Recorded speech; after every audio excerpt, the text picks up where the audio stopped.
Hello, नमस्कार प्यारे बच्चों। मैं Vijay Bansal, math lecturer, Jakhal block, district Fatehabad से, हरियाणा एजुकेशन डिपार्टमेंट। आज हम अपनी मैथ की क्लास के अंदर कुछ सीखेंगे। हाँ जी प्यारे बच्चों, आज हम करेंगे हमारे पास हमारी क्लास 12th का, ठीक है, जो हमारा चैप्टर 10th चल रहा है वेक्टर, उसकी एक्सरसाइज 10.3 स्टार्ट करेंगे। पिछले लेक्चर्स के अंदर हमने 10.3 के सारे बेसिक डॉट प्रोडक्ट के बारे में पढ़ लिए थे, ठीक है, और इसके एग्जाम्पल सारे कंप्लीट किए थे। आज हम इसके क्वेश्चन फर्स्ट से अपने लेक्चर को स्टार्ट करते हैं। क्वेश्चन नंबर 1 में हमें क्या कह रहा है, ये हमें कह रहा है find the angle between the two vectors A and be with magnitude under 3 and 2। ठीक है, आपको दो वेक्टर्स दिए गए हैं ए और बी, उनका magnitude under 3 and under vector B का मैग्नीट्यूड हमें 2 दिया गया, and the respectively having and, ठीक है, और उनकी जो डॉट प्रोडक्ट है दोनों वेक्टर्स की वो हमें कितनी दे रहा है, √6 दे रहा है। तो हमें एंगल पता करना है उनके बीच में, मीन्स कॉस थीटा पता करना है। तो कॉस इनवर्स वेक्टर ए और वेक्टर बी की डॉट प्रोडक्ट अपॉन वेक्टर ए और वेक्टर बी का मैग्नीट्यूड, ठीक है। तो कॉस इनवर्स डॉट प्रोडक्ट आपके पास √6 है, ये √3 और ये √2 है आपके पास, सॉरी 2 वैल्यू है ये, ठीक है। अब यहाँ से आपको इसको कैलकुलेट करना है और कैलकुलेट करके देखेंगे कि आपके पास क्या वैल्यू, क्या एंगल मिलता है हमें। इसमें देखिए √3 को अगर हम √6 से काटते हैं, ठीक है, हमारे पास तो हमें क्या मिलेगा, √2 मिलेगा, ठीक है। और √2/2, ठीक है, ये वैल्यू हमारे पास किसकी होती है, 45 डिग्री पर होती है। इट मीन्स आपका जो एंगल है वो कितना आ जाएगा, π/4। ये आपके पास आपके क्वेश्चन का आंसर बन जाएगा। आप इसमें एक कंसेप्ट आगे और लिख भी सकते हैं अगर चाहें, ठीक है, कि कोस इनवर्स √2/2, ठीक है। और अगर आप इसको आगे और लिखना चाहें तो √2 को इससे काट दिया, ये भी लिख सकते हैं, ठीक है। या डायरेक्ट वहीं पर आप लिखना चाहें तो π/4 आप वहाँ भी लिख सकते हैं। नेक्स्ट देखेंगे क्वेश्चन नंबर 2। इसके अंदर हमें क्या कह रहा है करने के लिए, find the angle between the vectors, ठीक है, आपको दो वेक्टर्स दिए गए हैं, a i -2j + 3k and vector b मान लेते हैं, ठीक है, आपको दिया गया 3i -2j + k। तो हमें क्या चाहिए, इसी फॉर्मूले के अकॉर्डिंग ए और बी वेक्टर की डॉट प्रोडक्ट में क्या होता है, a1 b1, ठीक है। आपके आई के कोफिशिएंट आपस में मल्टीप्लाई हो जाएंगे, 1 × 3 प्लस जे के कोफिशिएंट -2 × -2, ठीक है, प्लस के कोफिशिएंट 3 × 1। तो 3 + 4 + 3, तो आपकी वैल्यू क्या आ गई, 10 आ गई। उसके बाद ए का मैग्नीट्यूड, ठीक है, 1 का कोफिशिएंट स्क्वायर 1 एंड 2 है, 2 का स्क्वायर 4 एंड 3 का 9, तो क्या वैल्यू बन गई, √14। एंड इसी प्रकार से वेक्टर बी का मैग्नीट्यूड निकालेंगे आप, ठीक है, 3 का स्क्वायर 9 -2 का 4 1 का 1 √14। तो एंगल कॉस थीटा इनवर्स क्या बनेगा आपके पास, वेक्टर ए और वेक्टर बी की dot product upon vector A and vector B के मैग्नीट्यूड, ठीक है, हमारे पास। और आगे हमारे पास क्या आ जाएगा, कॉस इनवर्स, इनकी वैल्यू 10 है, इसकी √14, तो क्या वैल्यू बनेगी, कॉस इनवर्स 10/14। ये आपके कैंसिल हो गए 5/7 से, तो आंसर क्या बन जाएगा, कोस इनवर्स 5/7, ठीक है। ये आपके पास आपके क्वेश्चंस का आंसर बन जाएगा हमारे पास क्वेश्चन नंबर 2 का, क्लियर। उसके बाद देखेंगे हमारे पास हमारा नेक्स्ट क्वेश्चन नंबर 3। इसके अंदर हमें क्या कह रहा है करने के लिए, वो देखें। क्वेश्चन नंबर 3 में हमें कह रहा है कि find the projection of vector i - j on the vector i + j, ठीक है। i - j की प्रोजेक्शन हमें i + j के ऊपर पता करनी है, उसके बारे में कहा है, ठीक है। हम क्या करते हैं, मान हमें ए और बी वेक्टर मान लेते हैं इनको, ठीक है। हमारे पास वेक्टर ए हमने i - j मान लिया, ठीक है, एंड वेक्टर बी आपके पास i + j वेक्टर मान लिया गया। तो अब हमारे पास क्या पता करना है हमें, projection of vector a on vector b. तो ये क्या होगी, ए और बी वेक्टर की dot product upon b vector का मैग्नीट्यूड।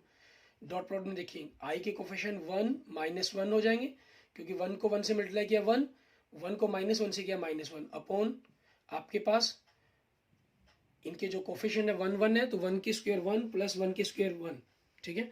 तो आपके पास 0/√2 हो जाएगा, तो आंसर क्या बन जाएगा 0। ठीक है। एंड नेक्स्ट क्वेश्चन देखिए, क्वेश्चन नंबर 4, उसमें क्या कह रहा है, find the projection of vector. ठीक है, इसमें भी हमें प्रोजेक्शन पता करने के लिए कहा इन्होंने। हम वेक्टर ए मान लेते हैं हमारे पास, किसको, i + 3j + 7k। ठीक है, इसको हमने ए वेक्टर मान लिया। एंड दूसरे वेक्टर को हमने जिस पर पता करना है उसको वेक्टर बी मान लेते हैं, 7i - j + 8k। ठीक है, अब हमें क्या कहा इन्होंने, प्रोजेक्शन, ठीक है, और vector a on vector b हमारे पास। तो अब हमें इसमें क्या रहता है कि ए और बी वेक्टर की dot product upon b vector का मैग्नीट्यूड। ठीक है, तो डॉट प्रोडक्ट में क्या रहेगा, आई के कोफिशिएंट आई से मल्टीप्लाई होंगे, जे के जे से, के से, मतलब फार्मूला का हमारे पास a1 b1 1 × 7 7, 3 × -1 -3 एंड 7 × 8 हमारे पास 56 अपॉन बी के कॉफी आपका मैग्नीट्यूड बी वेक्टर का। तो 7 का स्क्वायर हमारे पास कितना बन जाएगा, 49, -1 का 1 और 8 का 64। तो आपके पास देखिए 7 - 3 4, 4 + 56 60 बन जाएगा, अपॉन इनकी वैल्यू हम जोड़ेंगे 49 + 1 50, तो √114 बन जाएगा। ठीक है, ये आपके पास आपके क्वेश्चन का आंसर आ गया। क्लियर। उसके बाद देखते हैं हमारे पास हमारा नेक्स्ट क्वेश्चन, क्वेश्चन नंबर 5। ठीक है, इसमें हमें क्या कह रहा है करने के लिए, कह रहा है show that each of the following given 3 vectors in a unit vector. कहते हैं तीनों के तीनों आपके यूनिट वेक्टर शो करने हैं, and also show that they are mutually perpendicular to each other. ठीक है, मीन्स हमें सबसे पहले तो तीनों के मैग्नीट्यूड निकालने हैं, फिर इन तीनों की आपस में डॉट प्रोडक्ट करनी है। ए वेक्टर आपके पास क्या दे रहा है, ये 1/7। ठीक है, 2i + 3j + 6k। ठीक है, एंड वेक्टर बी हमें क्या दे रहा है, ये 1/7 3i - 6j + 2k। ठीक है, एंड वेक्टर सी क्या दे रहा है हमें, 1/7 6i, ठीक है, + 2j - 3k। सबसे पहले तो हम इनके मैग्नीट्यूड निकालते हैं। ए वेक्टर का मैग्नीट्यूड निकाला आपने 1/7। ठीक है, ये हमारे पास आपके बाहर ही दिया गया, या इसको अंदर भी हम साथ में लिख सकते हैं, 2/7 की मल्टीप्लाई मान ले एक प्रकार से। ठीक है, तो वही मान लेते हैं, वो आपके लिए ज़्यादा बेटर रहेगा। तो 2/7 होगा एक प्रकार से अंदर मल्टीप्लाई करके, तो उसका स्क्वायर 4/49, 3 का 9/49, 6 का 36/49, सभी को ऐड कर दिया तो 49/49 मीन्स आपके पास √1 आ गया, तो 1 हो गया आपके पास ये यूनिट वेक्टर। ऐसे ही वेक्टर बी निकालेंगे हम। ठीक है, उसका मैग्नीट्यूड 3/7, तो 9/49 -6, तो 36/49 स्क्वायर कर रहे हैं हम साथ में, के का कोफिशिएंट 2/7, तो 4/49 ऐड किया 49/49, तो आपके पास √1, तो 1 आ गया। ये भी आपके पास क्या होगा, यूनिट वेक्टर हो गया। ठीक है, ऐसे ही हम क्या करेंगे, वेक्टर सी निकालेंगे। ठीक है, उसका मैग्नीट्यूड तो 6/7 36/49, 2/7 मीन्स 4/49 + -3, तो 9/49। ठीक है, इन सभी को हमने ऐड किया 49/49 आ गया आपके पास, अंडर रूट करने पर 1, और इसकी वैल्यू कितनी हो जाएगी 1। ठीक है, सो आपके पास क्या हो गए, vector A, vector b and vector c, ठीक है, आर यूनिट वेक्टर्स। ठीक है, आपके ये यूनिट वेक्टर बन जाएंगे। ठीक है, ये हमारे यूनिट वेक्टर्स हो गए। उसके बाद अब हम क्या शो करना है, इनकी जो डॉट प्रोडक्ट है they are mutually perpendicular to each other, means इनकी हमें डॉट प्रोडक्ट आपस में 0 शो करनी है। ठीक है, तो उनको 0 प्रोडक्ट करेंगे हम। उसके लिए देखते हैं कि क्या करना होगा। इसमें हम ए डॉट बी करेंगे, ठीक है, और फिर बी डॉट सी करेंगे, फिर सी डॉट ए करेंगे हमारे पास। ठीक है, 1/7 को 1/7 से किया तो 1/49 तो आपके पास बाहर आ जाएगा, और अंदर आई के एक्स एक्सिस के कोफिशिएंट्स 2 को 3 से किया 6, 3 को 6 से किया -18, एंड 6 को 2 से किया 12, तो 1/49, 18 - 18 इट इज़ 0।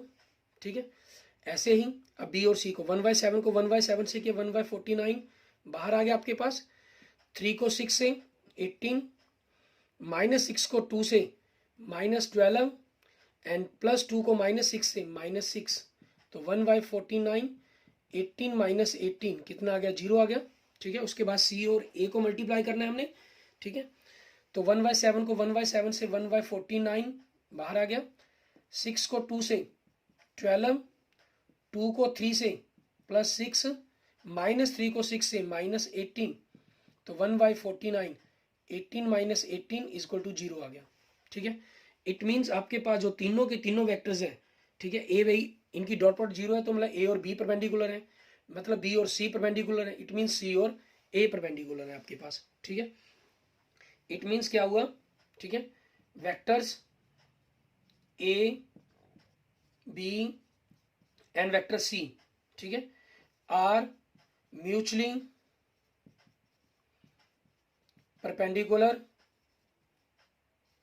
ठीक है, टू ईच अदर। अच्छा, ख्याल रखेंगे इसमें कई बार परपेंडिकुलर की जगह ऑर्थोगोनल शब्द का प्रयोग भी होता है, उसके लिए भी हमें यही चीज करना होता है।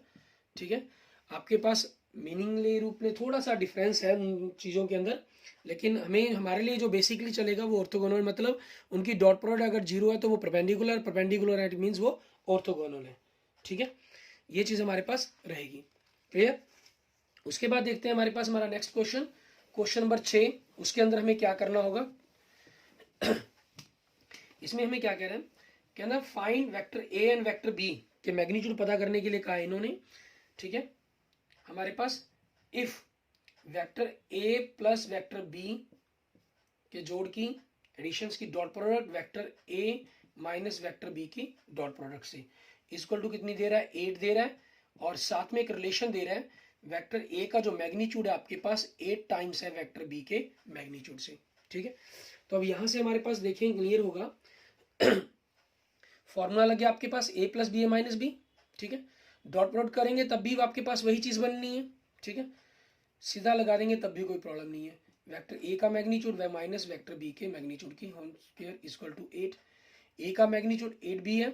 ठीक है, अब क्योंकि आपके पास अगले स्टेप के अंदर लिख लेंगे वेक्टर ए का मैग्नीट्यूड आपके पास 8 टाइम्स है वेक्टर बी के मैग्नीट्यूड से, तो आप इसको 64, ठीक है, वेक्टर बी का मैग्नीट्यूड कह सकते हैं माइनस वेक्टर बी का मैग्नीट्यूड की इक्वल टू 8, तो घटाने पर कितना हो गया 63 वी का मैग्नीट्यूड की होल स्क्वायर इक्वल टू 8। ठीक है, ये वैल्यू बन जाएगी हमारे पास। तो अब उसी चीज के अकॉर्डिंग हमारे पास की वैल्यूज को हम कैलकुलेट करेंगे, तो वेक्टर बी का मैग्नीट्यूड की होल स्क्वायर आपके पास क्या बन गया 8/63। ठीक है, तो वेक्टर बी का मैग्नीट्यूड कितना हो जाएगा, इसका अंडर रूट, आप इसके फैक्टर बनाएं 2 × 2 × 2 और इसको 3 × 3 × 7। ठीक है, तो 2√2/3√7। ठीक है, ये आपके पास आ जाएगा, वेक्टर बी का मैग्नीट्यूड आ गया। अब वेक्टर, इसलिए वेक्टर ए का मैग्नीट्यूड क्या चीज है आपके पास, बी के मैग्नीट्यूड का 8 टाइम्स है, तो इसको 8 से मल्टीप्लाई कर देंगे। ठीक है, इट मीन 16√2/3√7। ठीक है, ये आपके मैग्नीट्यूड वेक्टर ए का बन गया। क्लियर। उसके बाद देखते हैं हमारे पास हमारा नेक्स्ट क्वेश्चन, क्वेश्चन नंबर 7। इसके अंदर हमें क्या करना है इसमें हमें सिंपल एवेल्युएट करने के लिए कहा है, दो वेक्टर्स की इक्वेशंस दी गई हैं एक प्रकार से, आपको उनकी प्रोडक्ट करके उनके आंसर को फाइंड आउट करने के लिए कहा गया है। ठीक है, क्वेश्चन नंबर 7 हमें कह रहा है evaluate the product of 3a minus 5b vector and dot product 2a + 7v। ठीक है, वैसे ही सिंपल मल्टीप्लाई जैसे हम सिंपल अलजेब्रिक फंक्शंस के अंदर करते हैं, एक्स और वाई के जो फंक्शंस हमारे होते हैं उसी तरीके से यहाँ पर इनकी मल्टीप्लाई करनी है। 3 को 2 से मल्टीप्लाई किया, 6 ए वेक्टर के मैग्नीट्यूड, क्योंकि ए वेक्टर को ए वेक्टर से डॉट करेंगे आप, या सीधा डायरेक्ट मैग्नीट्यूड लिख ले, कोई प्रॉब्लम नहीं है। 3 को इससे ही मल्टीप्लाई किया, -21 वेक्टर ए डॉट वेक्टर बी, -5 को इससे किया तो -5 × 2 10 vector B dot vector a, -5 को +7 से किया तो -35 वेक्टर बी का मैग्नीट्यूड। अब क्योंकि आपके पास a dot b equal to vector v dot a होता है, ठीक है, इसलिए आप इसको 6 वेक्टर ए के मैग्नीट्यूड की स्क्वायर, 21 में से 10 घटाकर 11 A vector dot vector B minus 35 vector B के मैग्नीट्यूड की स्क्वायर, ठीक है, स्क्वायर ये हम लिख सकते हैं इसको। क्लियर? इस प्रकार से आपके क्वेश्चन का आंसर बन जाएगा 7th का ये। नेक्स्ट देखेंगे हमारे पास क्वेश्चन नंबर 8। इसमें हमें क्या कह रहा है करने के लिए, find the magnitude of two vectors A and be having the same magnitude and such that the angle between them is 60 degree and their scalar product is 1/2। Means हमें दो वेक्टर दिए गए हैं ए और बी, इनकी जो स्केलर प्रोडक्ट है 1/2 दी जा रहा है, और हमें जो एंगल है, ठीक है, मीन्स थीटा, वो हमें 60 डिग्री दे रहा है। और इन्होंने क्या कहा है, सेम मैग्नीट्यूड है। इट मीन्स वेक्टर ए का मैग्नीट्यूड एंड वेक्टर बी का जो मैग्नीट्यूड है वो हम एक्स लेट कर लेते हैं हमारे पास, ठीक है। अब क्योंकि आपके पास जानते हैं वेक्टर ए और वेक्टर बी की जो डॉट प्रोडक्ट है दोनों वेक्टर के मैग्नीट्यूड, ठीक है, इंटू कॉस 60 डिग्री के इक्वल होगी, ठीक है। और आपके पास जो वैल्यू है वो कितनी दी हुई है, 1/2 दी हुई है, ठीक है। वेक्टर ए का मैग्नीट्यूड हमने एक्स माना है, वेक्टर बी का मैग्नीट्यूड एक्स माना है, और cos 60 की जो वैल्यू है हमारे पास, ठीक है, वो हमें देखनी है कि हमारे पास कितनी होती है।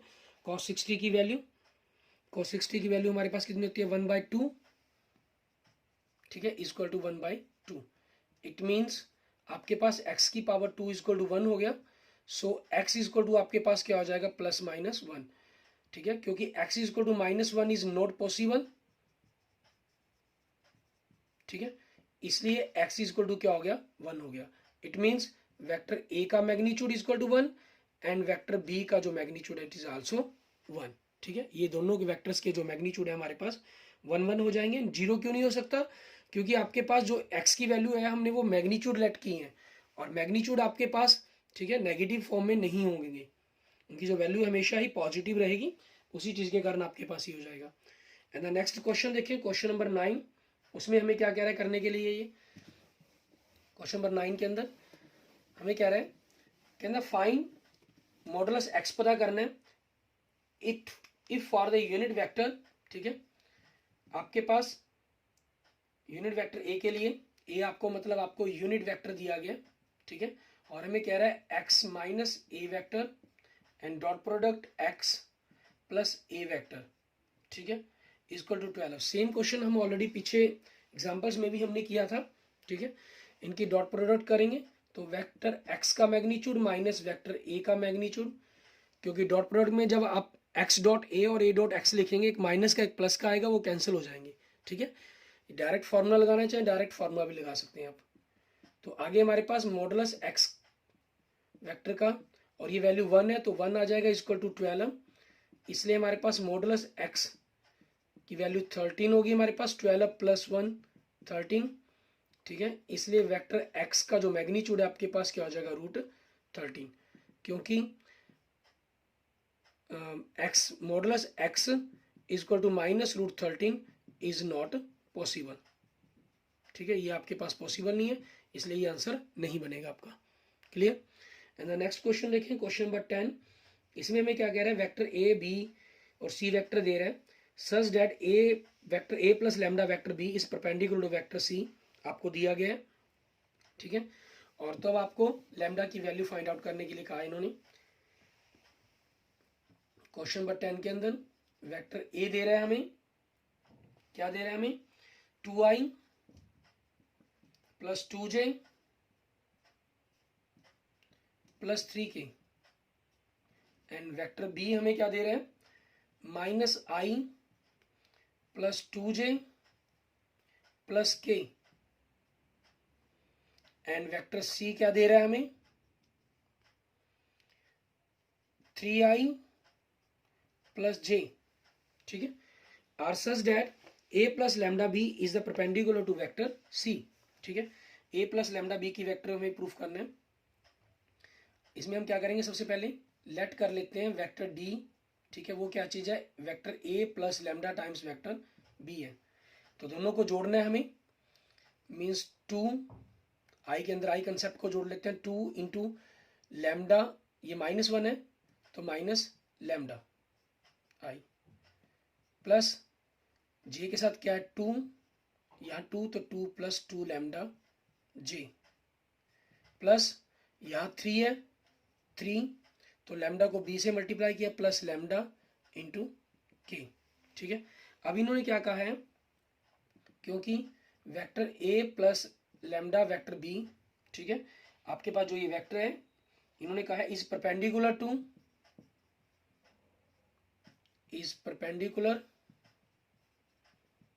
To vector c, so vector d dot vector c is equal to 0। ठीक है, इन दोनों की डॉट 0 हो जाएगी आपके पास, तो इनको हमने मल्टीप्लाई करना है। आई के कोफिशिएंट यहाँ क्या है 2 माइनस लैम्डा, और मल्टीप्लाई किससे करेंगे 3 से, प्लस जे का कोफिशिएंट क्या है 2 प्लस 2 लैम्डा, और यहाँ जे का कोफिशिएंट कितना है 1, प्लस 3 प्लस लैम्डा, और के का कोफिशिएंट कितना है 0 इज इक्वल टू 0। ठीक है, तो यहाँ से वैल्यू कैलकुलेट की 6 minus 3 lambda plus 2 plus 2 lambda plus 0 is equal to 0, minus 3 lambda plus 2 lambda minus lambda, 6 plus 2 8 is equal to 0, so lambda is equal to 8। ठीक है, ये आपके पास लैम्डा की वैल्यू आ जाएगी हमारे पास क्वेश्चन नंबर 10 की। इसके बाद नेक्स्ट देखते हैं हमारे पास क्वेश्चन नंबर 11। ठीक है, उसमें हमें क्या कह रहा है करने के लिए, कहना शो डैट वेक्टर ए का magnitude into vector B plus vector B का magnitude into vector B. Means हमें शो करना है कि वेक्टर ए का magnitude into vector B plus vector B का मैग्नीट्यूड इंटू वेक्टर ए, ठीक है, इज परपेंडिकुलर टू किसके, वेक्टर ए का magnitude into vector B minus vector B का मैग्नीट्यूड इंटू वेक्टर ए। ठीक है, for any two non zero vectors A and B.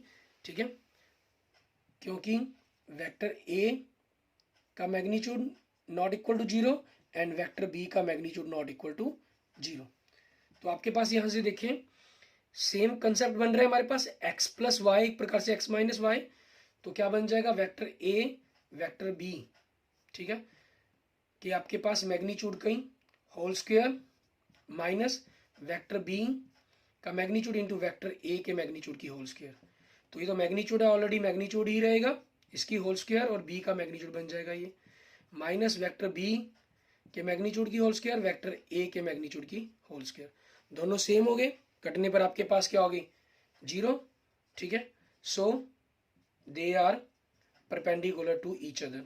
ठीक है, इसलिए ये दोनों के दोनों आपस में क्या हो जाएंगे, परपेंडिकुलर हो जाएंगे, परपेंडिकुलर टू ईच अदर।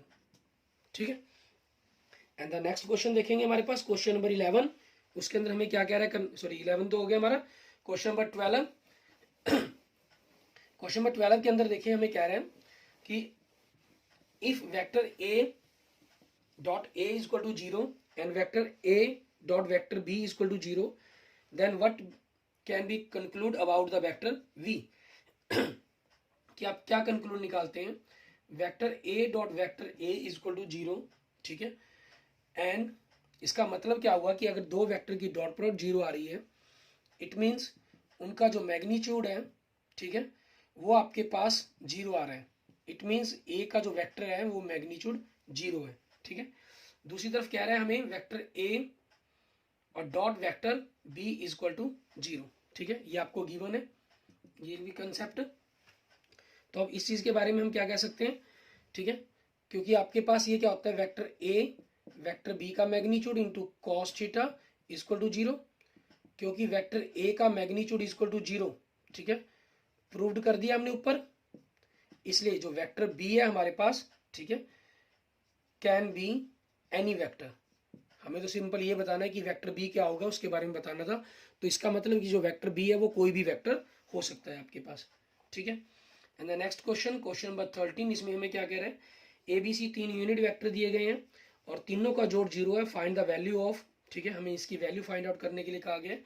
तीनों यूनिट वेक्टर कहे गए हैं, इट मीन्स तीनों का जो मैग्नीट्यूड है वो आपके पास 1 है। ठीक है, और आपको साथ में गिवन क्या चीज है कि तीनों वेक्टर्स का जो जोड़ है, ठीक है, वो भी क्या है 0 है। ठीक है, अब हमें वैल्यू फाइंड आउट करनी है किस चीज की, vector A plus vector B plus vector A dot B plus B dot C plus C dot A. इन चीजों की वैल्यू निकालने के लिए हमें कहा गया है। ठीक है, इसके लिए हम क्या करेंगे, लिखे हम इसमें आपको, क्योंकि A dot B, B dot C और सी डॉट ए के जोड़ के लिए कहा गया है, तो हम यहाँ से इस कंसेप्ट का यूज़ करेंगे, ठीक है ना। अगर आप ए वेक्टर को वेक्टर ए plus vector B plus vector C से मल्टीप्लाई करते हैं, ठीक है, वी हैव हमारे पास, तो आपके पास वेक्टर ए को आपने जीरो वेक्टर से मल्टीप्लाई किया, इधर मल्टीप्लाई करें तो vector A into vector A का मैग्नीट्यूड, मतलब या यूं कह लें कि वेक्टर ए की magnitude plus A dot B plus A dot C बन जाएगा इक्वल टू जीरो। ये वैल्यू आपके पास क्योंकि 1 है, ठीक है, इसलिए वेक्टर ए डॉट वेक्टर बी प्लस इसको ए सी लिख लें, क्योंकि ए सी को हम सी ए लिख लेते हैं, जो हमें प्रूफ करना है उसके अंदर हमें सी ए चाहिए। ये वैल्यू 1, तो दूसरी जाके क्या बन जाएगी 1, ठीक है, आपकी फर्स्ट इक्वेशन। एंड सिमिलरली अगर हम इसको वेक्टर बी से मल्टीप्लाई कर देते हैं,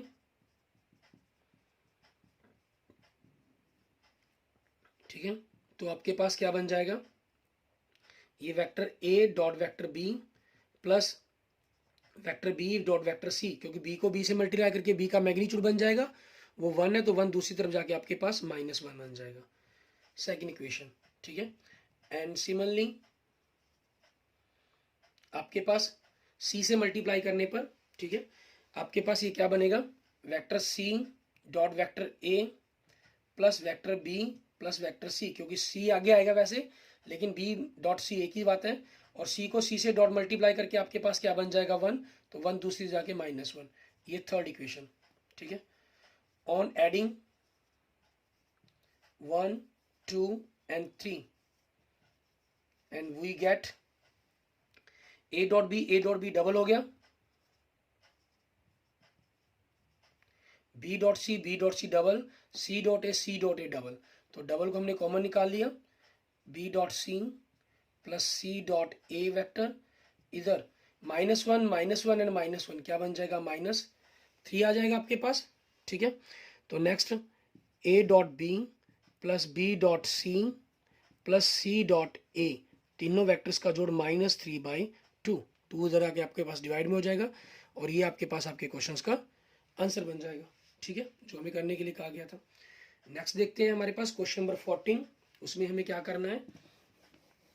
क्वेश्चन नंबर 14 के लिए इसमें देखिए हमें क्या कह रहा है, ये कहना if the either vector A and B are zero then A dot B is equal to zero, ठीक है। क्वेश्चन नंबर 14 में कह रहे हैं if A vector is equal to zero और vector B is equal to zero, ठीक है, then आपके पास क्या होगा, दो ए और बी की जो डॉट प्रोडक्ट है वो क्या होगी, जीरो हो जाएगी। But the converse need not be true, परंतु जो उसका उल्टा है वो कोई जरूरी नहीं है कि ट्रू हो। Justify your answer with an example, ठीक है, आपको अपने एग्जांपल से इस चीज को जस्टिफाई करना है, ठीक है, कि दो वेक्टर्स की डॉट प्रोडक्ट तो जीरो बन रही है, लेकिन आपके पास उनकी जो वेक्टर है वो आपस में वो जीरो नहीं है। आपने कोई भी एग्जाम्पल दे सकते हैं, ठीक है ना। इसके लिए मान लेता हूं मैं वेक्टर ए आपके पास 2i प्लस 3j मान लिया, ठीक है, एंड वेक्टर बी आपके पास 3i माइनस 2j मान लेंगे, ठीक है। तो a डॉट बी आपके पास देखेंगे, ठीक है, we are not equal to zero and not equal to zero vector आपके पास, ठीक है, ये हमने लेट किए। तो 2 इंटू 3 प्लस 3 इंटू -2, ठीक है, it mean 6 - 6 is equal to zero, ठीक है। आपकी प्रोडक्ट तो जीरो बन रही है, लेकिन वो वेक्टर आपस में जीरो नहीं है।